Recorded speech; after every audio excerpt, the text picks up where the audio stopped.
PM Modi ने दी पाली सांसद खेल महाकुंभ की शुभकामनाएं, कहा 1 फरवरी 2024 का बजट देश के युवाओं को समर्पित। पाली सांसद खेल महाकुंभ शनिवार को पाली शहर के बांगड़ स्टेडियम में आयोजित होने जा रहा है। इसमें 10,000 से अधिक खिलाड़ी मैदान में उतरेंगे। इस अवसर पर प्रधानमंत्री नरेंद्र मोदी ने वीडियो कॉन्फ्रेंस के माध्यम से पाली सांसद खेल महाकुंभ के लिए शुभकामनाएं दी। पीएम मोदी ने दिया 3R का संदेश। कॉमनवेल्थ सम्मेलन में बोले, पुरानी चुनौतियों से निपटने के लिए नया नजरिया जरूरी। प्रधानमंत्री नरेंद्र मोदी ने विज्ञान भवन में Commonwealth legal education association, Commonwealth attorney और सॉलिसिटर जनरल कॉन्फ्रेंस CASGC 2024 के उद्घाटन समारोह में शिरकत की।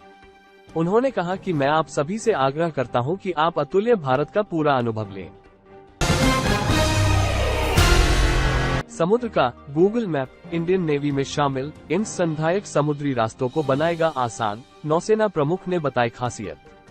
भारतीय नौसेना प्रमुख एडमिरल आर हरि कुमार ने विशाखापत्तनम में नौसेना डॉकयार्ड में INS संध्याक के कमीशनिंग समारोह को संबोधित किया। इस दौरान उन्होंने कहा कि नौसेना आरोही भारत की सेवा में एक संतुलित, आत्मनिर्भर बल को सावधानी पूर्वक तैयार करने के लिए समर्पित है।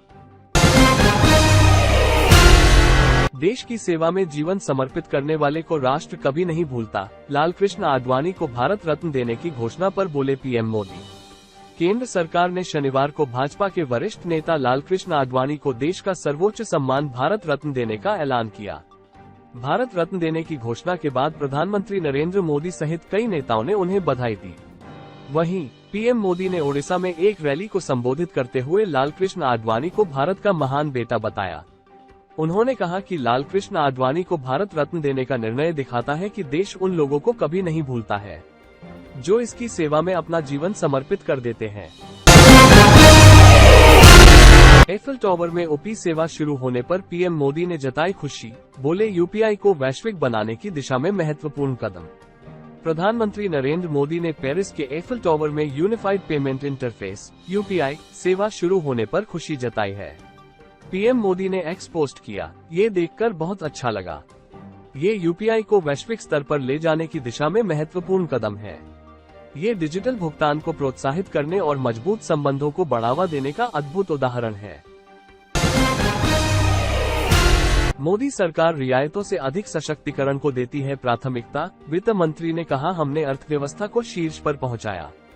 अंतरिम बजट 2024 पेश करने के एक दिन बाद वित्त मंत्री निर्मला सीतारमण ने शुक्रवार को 2014 से पहले की संपर्क सरकार पर श्वेत पत्र पेश करने के अपने बयान को उचित ठहराया।